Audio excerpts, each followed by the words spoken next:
All right, everybody, welcome to episode 33 of Distressed Deals Decoded. Hard to imagine we've been doing this for almost a year, but here we are. Today's episode is part two of our two-part series, Short Sale Myths. And last week, if you may recall, we talked about the fact that sometimes short sales are immediately viewed as a fire sale and a lowball opportunity, and then they're not. They're not always that way, but they are opportunities for both investors and real estate agents. So we're going to talk a little bit about comparing short sales to the typical retail sale today and how they do compare and why they're slightly different from an investor's perspective.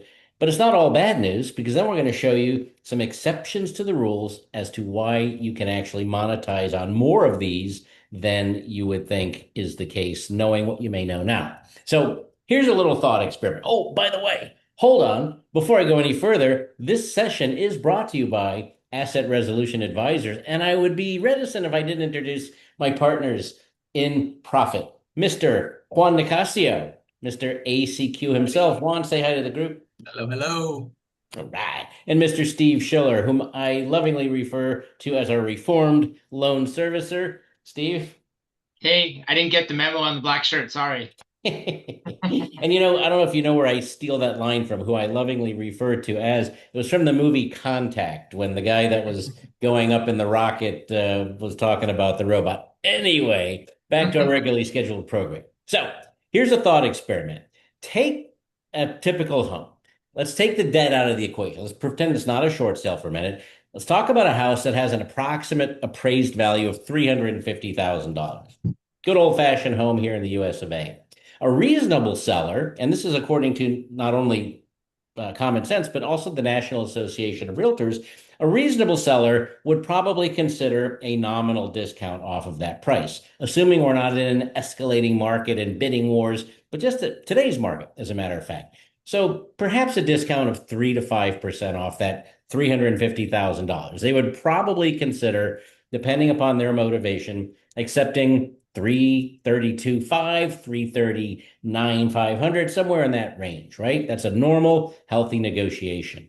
Below that, what we find in real estate is that offers begin to get counteroffered or rejected because there may be other bidders out there. And if it's early on in the game, as far as the property being listed, the seller may think that they've got more time to work on that. Because sellers, let's face it, folks, don't just give away money because a buyer asks them to, right? It's based upon some knowledge, some market value. Now let's put the debt back into the equation. Let's say it's $400,000 in debt. Does that change anything as far as the value of the property? And the answer is no. The value is the value is the value. The question is, what number off of that value is it possible to obtain this property at? So the best suggested offer to accept is still in the same range, even if it's a short sale, folks. So part of what we talk about here is short sales aren't always great investor buys. There's not always margin in them because we've got a couple of things that we need to jump through, a couple of hoops we've got to jump through before it's ready to go to closing. So the moment we see the words short sale on a listing, the knee-jerk reaction for a lot of people, fire sale. Let me offer 50 cents on the dollar and see if I can get this lender to cave in. Or they've talked to the homeowner. They're doing their marketing. They're going through they're driving for dollars and they speak with the homeowner who may be desperate. They may be in foreclosure and willing to dump the house from their perspective at any price. But it doesn't end there. The distressed seller may take anything, but the short sale is the scenario where we really have to pay strict attention to value because there's a lender involved with this, folks. There's a lender that is also going to be looking at value. They're going to conduct an appraisal or have a professional BPO done, and that's what's going to drive their decisioning on this deal. So in a short sale, it has to clear that second round. And if it's a bankruptcy short sale, a third round. The federal trustee and the courts have to approve it as well. So let's pull up a visual, and Steve's going to walk us through this. So give me 1 second here, folks. All right. Mr. Okay. Schiller, talk to us. Yeah, so let's go through the doc, right? Um, so a couple things to start with hold on. I lost my visual. Um, so all right, let me pull it in. Um, we're going to talk just about the different scenarios, two different ways of how, again, what Patrick was just going through of how this looks, right? So let's just say appraised value is $350, $350,000, sorry. We all want a $350 property. Um, from a short sale perspective, all it means, the difference between an equity and short sale is it just means that what is owed is a lot more. The debt behind that property is just more, right? It doesn't matter one way or the other. The property is the property. Same thing goes here with Patrick just went through, right? Roughly, we have about the same discount. The one difference is on a short sale because of the distressed asset, the servicer, right, who have the underlying debt, they might be willing to take out a little bit more money associated with the property. So instead of 332 on a standard sale, will you get 315? It's possible. Will it be somewhere between the 315 and 332? Yes. So from a very, very, very high level of the work, we're still talking about you get a discount off a normal right? This is the same property. It doesn't matter that there's underlying, you are getting a discount. It's just not this 20, 30, 40% discount, right? And I think that's where most of the misnomer comes. Why does it come like that? Well, on a standard equity deal, the homeowner makes a decision. So can they go down to 3.5% discount? Sure. Can they go to 5.5%? Sure. They're paying off the loan and it's really what they keep at the end of the day. On the other side, when it's a short sale, it's not the seller. It's the right. It's a servicer, the bank, who must approve it based on the valuation. They control all the cards. So if they decide, hey, we want a higher value, we don't want a 3% discount, they can do it. They don't want an 8% discount, they can do it. So it all is just going to depend on that. I don't know if we'll talk about it here later, but something I do want to roll back to. I have a couple good examples that we can talk to the group here, and of where who the investor is can make a huge difference on a deal for certain conditions. And we'll talk about it, especially with one. I have some questions. But anyway, from a short sale to equity deal, where the desperation comes in, right? So from a homeowner, it's all about what type of equity they have, what they really need, how quickly they need to move, what's going on behind the scenes. But they can sell a property for whatever they want and decide what they want. They can sit there. They can figure out the market. Is it going up? Is it going down? Whatever they want to do, it's completely up to them. On a short sale, it's all about what the servicer decides that value of that property is. Nothing more, nothing less. They're the ones who are going to ultimately decide what the property can be sold for and what will be approved through the transaction. So what should change between the two? Well, really nothing. The property value is the property value. It's still the $350,000 property.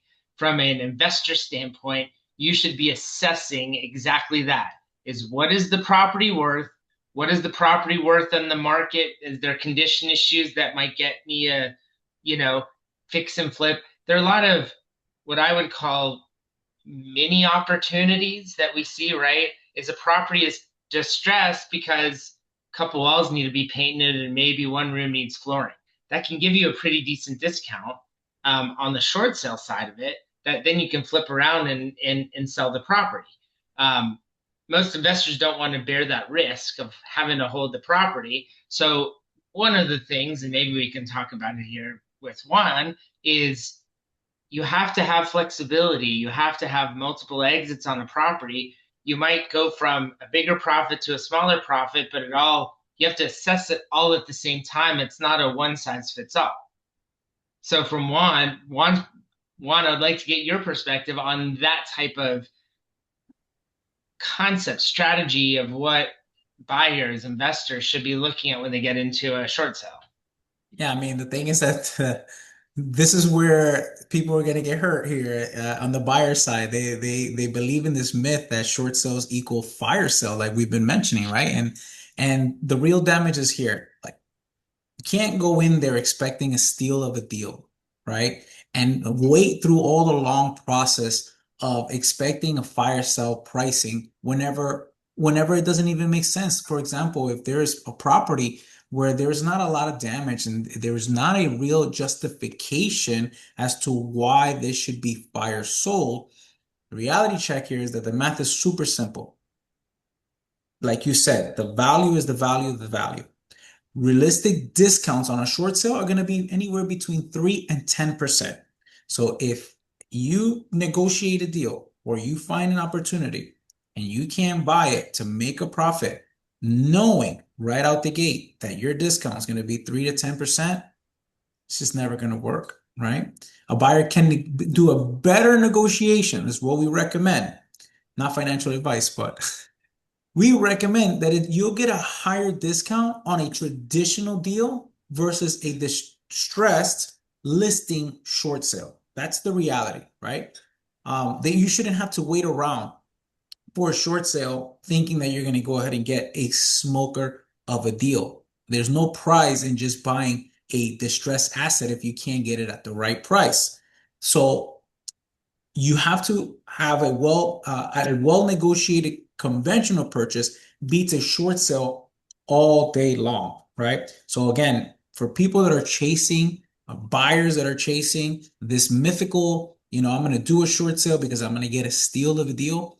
This is not the market for it. I don't think we're ever going to see that type of market again. Most people forget that the last cycle we had properties that didn't even have property in mortgage insurance, right? And so therefore, the influx of inventory, no mortgage insurance is one of the reasons why short sales did sell at a fire sale, but we're not living in those times anymore. Short sales make sense for buyers who want to find the right property at the fair as is price. Those that have patience and can go through the lender approval timelines. Doesn't make sense as bargaining hunting strategy. So don't go chasing, good, good traditional looking properties and expecting a fire sale, right? As for the key takeaway here is the value is the value is the value. We're going to keep repeating that all throughout this particular podcast, right? The discount will exist but it is going to be very modest, between 3 to 10%, depending on the loan type. Foreclosure is the value destroyer, recovering only 80 to 85% of an as-is market value while inflicting far greater damage on the homeowner's credit, finances, their future, and it's a terrible path for them. Both paths require forgiveness of debt, but the shortfall is that if you have a $350,000 home, it's the same whether you have equity in the deal or a short sale. The lender approval process makes lowballs harder, not easier. This is why doing lowball offers on short sales typically is very, very frustrating, and you're probably going to end up failing and spending 6 months, 9 months, 12 months going down the line and still not getting your fire sale price. For the buyers, the message is run your numbers. It's better discount exists anywhere else. Don't wait around on a short sale because that myth isn't real, guys. It isn't real. Patrick, the Yeah. expectations. Yeah, the expectations and the exceptions now. So we've basically painted a picture that's like, well, that's boring. Why would I even want to get involved with short sales? And it seems like it's a waste of my time. And the answer is not necessarily, folks. So we preach this often at Asset Resolution Advisors.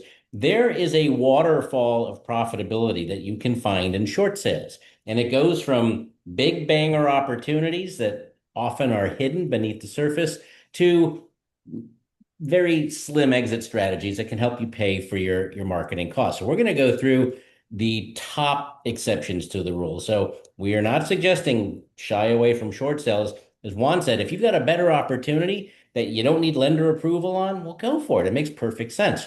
When you do run across a short sale, there are things that can be to your advantage and put some money in your pocket. Steve, what's one of the number one opportunities that we see? Yeah, so to set the stage here, let's take this concept of a deal, right? And I'm going to run through this idea for all the different pieces. And I'm going to weave in why there's so many differences and why this can work and how it works, right? How we flip from one concept to the other. So we have a property, market values, say 350. Depending on who the investor is, right? FHA, VA, they're going to do appraisals. Reverse mortgages, they're going to do appraisals. They're probably going to come in, they're not probably, they are going to come in at market value, right? It's just not going to be a huge discount, that 3 to 10%. Doesn't matter what that condition is to some degree, because they're basing it off an anchor set of property sales, right? I see it all the time. Oh, these, 6 properties sold at 350. Oh, but this has damage. Yeah, but we will give you $10,000, $15,000 worth of condition issues. Well, that's not what the market will bear. Yeah, those might not be the best deals. So how do you monetize off those, right? So one of the first ways is a buyer premium. Is you add a buyer premium to the sale. We know about what the discount is, right? Maybe the discount's going to be 5%. The property is in pretty decent condition. It doesn't need a lot to it. So you might get even a 3% discount. So what can we do? We can add a buyer premium, 1.5%, 2%, right? Brings up the total value brings up the offer value, right? Almost up to the total value of the property. Everybody wins, right? You get the short sale approved. You get the buyer premium paid by the buyer to you, right? Of the 2.5 or 1.5 or 2%, which a $350,000 property, $7,000. It's not bad for prepping the property and marketing and getting it ready to go for that amount of money. And more importantly, you get the deal approved by the short sale servicer. And Steve, let's paint the picture for our audience. They might be saying, how does that even work with a buyer's premium? So I'm an investor. I source a short sale property that I would like to buy, but knowing what I now know, I probably won't get the discount that I'm looking for. How is the deal then structured? I work with asset resolution advisors. How do I get money on it? Yeah. So once we get the seller, who you as an investor are already talking to, on board to list the property, we're going to list the property just any commercial deal, right? Any residential property. We're going to list it. As part of the listing, we are going to put in there that there is a buyer premium, right? So the buyer premium is paid solely by the buyer. It would be paid to eventually you as part of the transaction. And it's just a negotiated piece of the sale that we can do to recoup things like acquisition costs, marketing fees, the things you had to do to get to the point to get the property listing. And it doesn't, you don't have to invoice it all. You don't have to put exactly what you did and how you did it. We just have to negotiate that it was done, and that's what's being paid as part of the buyer premium. No different than what auction companies do. That's right. In fact, I was going to say, are buyers' premiums used anyplace else? And yeah, auction companies for sure. And our bankruptcy side of the business, trustees often require a buyer's premium so they can bring more money into the estate, especially in a bankruptcy short sale, because same reason, they need more money than what's immediately available through what the lender will pay. And the buyer's premium is a great example. Awesome. Okay, our next exception to the rule, Mr. Nicasio. What's another way that we can find more money in these deals? Yeah, these are my favorite, right? So when we find these types of properties with hidden equity, that's what separates the real investors from everyone else. Things like invalid mortgages, mortgages that are improperly recorded, statutes of limitation issues, missing assignments, defective documentation. When you find those type of deals, that is where you're extracting the maximum amount of value on these properties. That's where your profits start to really matter. Those type of deals, when they get hairy, when they have these type of title curative issues, that I'm going to spend time in, because most likely that's where I'm going to find the massive equity that is needed, not on the 3 to 10% deals. It's going to be on these type of hidden gems. And most people bypass it. They see a blockage in their title company tells them, there's, that we have an issue here. We can't find this mortgage. We don't see the recording. We have all of these issues. Most people pump the brakes. Everything comes to a halt. When you work with asset resolution advisors, we find these things, we know how to cure them. And in most cases, what we found, and I think we had like what, 3 of those cases this year alone? Hmm. Hey, found equity. I think on one deal, $300,000 was wiped out. Do you imagine walking into an opportunity just from sourcing these deals and you find $300,000 in equity on one of those opportunities? Sometimes what appears like debt isn't actually enforceable. And so if you know how to find those type of deals, that's where I'm going to go ahead and spend most of my time as an investor. And, and another, to add to that, another way of adding equity, if you will, to counter what I said before, is some of the deals just end up as a buyer premium. Now, what we were talking about is, hey, this is a VA, it's this, it's that, whatever. Well, sometimes the underlying loan is owned by a privately held company, not the VA, not Fannie, not Freddie. And they will have different business rules around what they will allow. Maybe there are certain conditions that they're going to say, oh, holy hell, we don't want this property back. Just sell it, right? What's your best offer, right? As long as it's marketed property. Hey, we know this is probably around 350, but they might be willing to sell it for 300. They might be willing to sell it for 310 or 315 because they don't want the headache of fixing up the issues. Whereas VA, Fannie, Freddie might say, no, our bottom number is 330. You might get a lower number, like 310, 315. And all of a sudden you've built the equity simply because it's a different investor. So that's another little thing to always look at.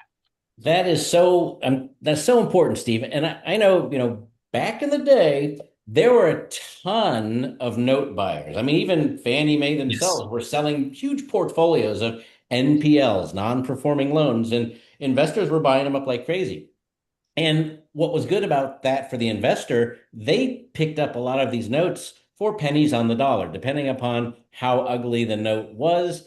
They bought it at a great discount. And their mission was just to try and make that thing perform again. But because the face value of the mortgage was so big and what they paid it for was small, their arbitrage was Mhm. tremendous. And today, when that loan appears in our research, sometimes those lenders aren't even in business anymore. They're gone. So the mortgage can be one of those mortgages that's no longer enforceable. But yeah, I'm so glad you brought that up, Steve, because there are those hidden gems. The third exception to the rule of making some money is the least exciting one, but it can happen more frequently than all of the other ones combined, and that is sourcing fees, marketing fees, acquisition fees. There's lots of ways to generate value in real estate and in short sales. So if it's simply a $500 or $750 fee that you pick up for sourcing this and helping somebody through the process, that may not seem great, but if you do 10 or 12 of those a month, it could pay some of your costs. But there's also some side benefits to this. So finding motivated sellers, period, is a great skill. That's a great muscle to build because you're going to uncover all kinds of opportunities, whether they're probate deals, partition opportunities, bankruptcy with equity, all those things. But you're finding these opportunities, and sellers that we collectively help are very grateful, oftentimes have friends or family members that may need to sell as well. So referral opportunities. Solving complicated problems has value. When you are known as the problem solver in your local market where you're investing, people will start coming to you. One of our podcasts was why Juan keeps getting these deals all the time. They come to him because he is not only seen as, but is an expert in this space and does provide real value.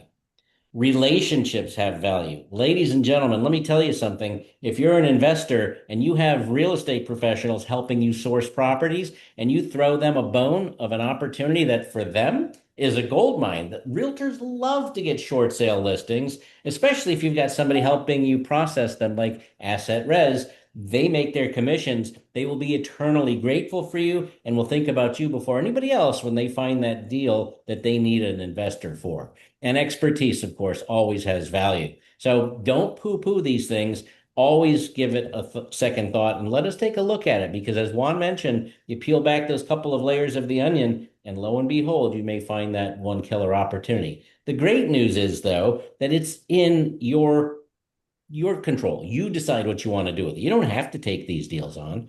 Steve, are there any other exceptions? Yeah, there are a couple. In certain states, there's something called a super priority lien for HOAs and condo associations. In those cases, they're allowed to foreclose. They don't foreclose out positions, but they're allowed to foreclose on the property and take their money back. When they take their money back, assuming there's a high enough bidder, then the remaining funds, anything that is surplus to what they were owed, goes into what is called the surplus proceeds that the homeowner, not the mortgage company, not the first lien holder, not the second lien holder, nobody else is owed that money except for the homeowner. So there are some times when you're going through a deal, as you're looking at embedding it and figuring out, hey, maybe this is just one of those marketing deals. But if you're in one of those super priority lien states, you might have this opportunity that pops up. So it happens. It is a decent strategy to look at while you're going through your data analysis. Amen. The other thing that does pop up sometimes is junior liens. I see this go both ways. So I've had some people who see junior lien walk away and say, oh my gosh, I can't negotiate a short sale with a junior lien holder. What am I going to do? Junior lien holders are kind of a wild card. Some of them will accept a short payoff, not a short sale, a short payoff. What is the difference? A short payoff is where you can offer them a set amount of money and they will just release their lien. You don't have to go through the entire transaction. That is an interesting piece if the first has equity and the second does not. You might be able to do that as part of your negotiation. Sometimes junior liens expire. They just have a statute of limitation. Sometimes a junior lien could be a judgment. Maybe the judgment was satisfied or you can satisfy the judgment. Sometimes junior liens just unsecured and you can negotiate a really good deal with them to release their lien. So there are a lot of different ways of earning back the money that wasn't necessarily obvious. You just have to look at the deals. If you don't look at the deals, you'll never get them.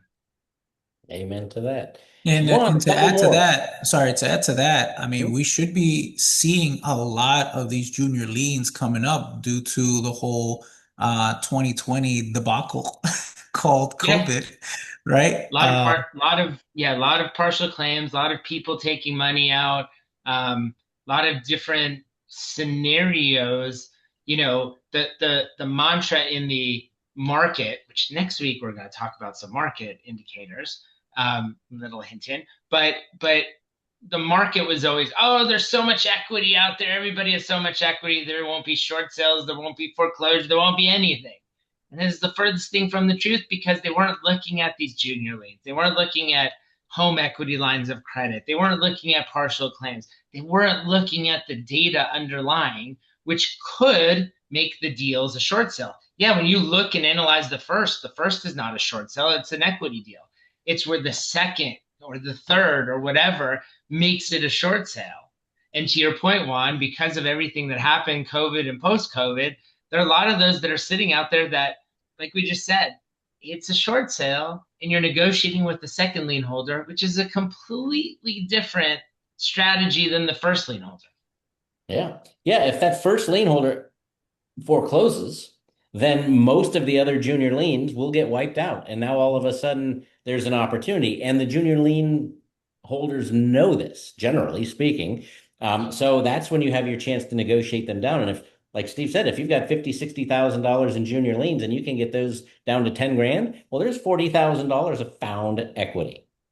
Yep. Juan, take us down the path to a couple of other exceptions to the short sale rule. Well, this one seems to be very taboo in our space, bankruptcy. For some reason, most investors immediately walk away from those type of ordeals, which they should not. There is a hidden gem inside bankruptcy opportunities where only real experienced people, professionals, will recognize. For example, I learned this from you, Patrick. Trustee abandonment. I didn't know that 90%, if not more, trustees abandon the actual asset, meaning the homeowners get back their property in the bankruptcy proceeding. They give up and they say, hey, here you go. I can't do anything. I can't sell this property. I don't know how to sell it. You can take it back, which leaves the homeowner up in arms.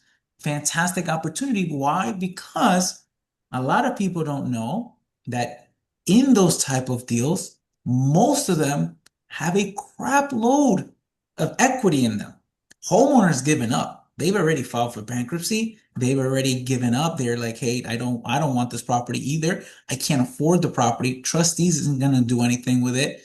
Guys, imagine getting an opportunity that may have 50, 60, 70% equity in them still. Like that is untapped. But because you're listening to the attorney, or you're listening to, well, they filed for bankruptcy, there's nothing in there, there must be no equity in the property, all the investors are running away. Consented sales, right? And court approval pathways are opportunities that, again, have a lot of equity. They may still have a lot of equity or solution for it to convert into, hey, it is a high equity, or now you can go ahead and convert that into a short sale. And guess what? I'm pretty sure that none of those entities that we mentioned, trustees included, attorneys included, have pulled title. What if you find, right, the unrecorded mortgage or curative title issue? What? Guys, lots of nuggets in And, these files, man. and to add to that, some of the judgments, right? Some of the liens against the property, if you're in bankruptcy, you can have the bankruptcy case remove those liens, clearing a pathway. So there are a lot of pretty decent strategies. Mm-hmm. Yeah. Unbelievable, guys. I'm telling you, wealth of knowledge. When it comes to ARA, this is not, something that we sparked up 24 months ago. This is 24 plus years of absolute distressed assets being decoded. The value isn't the property, it's the underlying process, understanding the processes and the different things that you guys can navigate through, or we can help you navigate through so that you can find these type of opportunities. The last one is property condition. Now, this is where things actually make sense, okay? I see time and time again, I get a lot of people that obviously understand that I work with the ARA team and that we're, experts at finding or helping folks navigate through distressed assets. And one of the first things that I ask them is, okay, you have this opportunity, you want to make an offer, you're an investor, you want to buy the property, but it's over leverage. What is the condition? Well, the kitchen needs upgrading. I'm like, brother, sister, like if you think you're gonna get a slam dunk deal because the kitchen's old, you got something else coming for you. Okay. Now there are specific property conditions that will make a difference in a short sale opportunity. For example, structural damage, fire damage, foundation issues, hurricane damage, mold is a big one, major roof failure, missing mechanical systems. Guys, the lenders will make massive adjustments when it comes to those type of things. Why? Because remember, if they acquire this property, they got to rectify it. They are not in the business of fixing and flipping. They're in the business of making whole on the debt.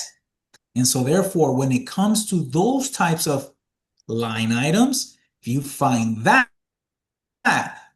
is a reason for you to be able to make your adjustments and make your offer an appropriate offer. Not going to offer them, something absolutely ridiculous, but the major adjustments will come from those major issues. So if someone is offering $250,000 on a short sale, let's use this as an example. $350,000 comparable, repairs of $60,000.